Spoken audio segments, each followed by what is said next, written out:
আসসালামু আলাইকুম রহমতুল্লাহি ওয়া বারাকাতুহু। প্রিয় দর্শক, শহীদ ওসমান হাদি ভাইয়ের লাশ আপনারা জানেন যে আজকে প্রায় 6:45টার দিকে সিঙ্গাপুর থেকে হযরত শাহজালাল আন্তর্জাতিক বিমানবন্দরে অবতরণ করে বা তাকে নিয়ে আসা হয়। তো সেখান থেকে আমরা যেটা দেখতে পারলাম যে অ্যাম্বুলেন্সে করে তার লাশটাকে ফ্রিজিং গাড়িতে করে নিয়ে সরোয়ার্দী যে হাসপাতাল আছে সেখানে নিয়ে যাওয়া হয়েছে। এই সরোয়ার্দী হসপিটালেই আজকে তার লাশটাকে হিমাগারে রাখা হবে, যাতে করে লাশটার কোনো ক্ষয়ক্ষতি না হয়। ইনশাল্লাহ, আল্লাহ যদি তৌফিক দেন তো কালকে বাদ জোহর মানিক মিয়া এভিনিউ, যেটা সংসদ ভবনের কাছাকাছি, সেখানে বাদ জোহর তার জানাজা অনুষ্ঠিত হবে, ওসমান হাদি ভাইয়ের জানাজা। অতঃপর তাকে যেটা জেনেছি যে আমাদের প্রিয় কবি, সবার প্রিয় মুখ, বিদ্রোহী কবি, আমাদের যে কবি কাজী নজরুল ইসলাম, তার কবরের পাশে কিন্তু ভাইকে সমাহিত করা হবে। আল্লাহ, দেখেন ওসমান হাদি ভাইয়ের জন্য আজকে 18 কোটি মানুষ তার জন্য কান্না করতেছে। ইস, কি কত সুন্দর মরণ তার, কত সুন্দর মৃত্যু হইল, পুরো বাংলাদেশটাকে সে রাঙিয়ে দিয়ে গেল। সবাই আজকে ওসমান হাদি করতেছে।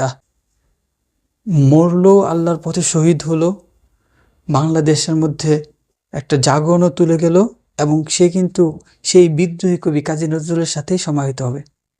আল্লাহ ভাইকে জান্নাতুল ফেরদৌস দান করুক, আমিন।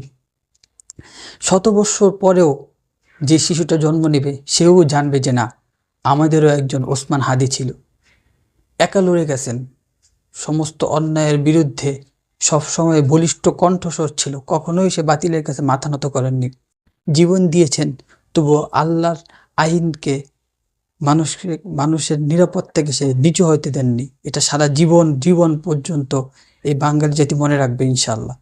প্রিয় দর্শক, আরেকটা কথা না বললেই নয়, যে সেটা হলো ওসমান হাদি ভাইয়ের মা দেখলাম শুধু কান্না করতেছেন আর বলতেছেন যে ওসমান হাদি ভাইয়ের সর্বশেষ যে ইচ্ছাটা ছিল যে আমাকে যদি কেউ মেরেও ফেলে আমার আফসোস নেই, কিন্তু আমার এটা চাওয়া থাকবে যেন আমাকে যে মারবে তাকে যেন বিচারের আওতায় আনা হয়।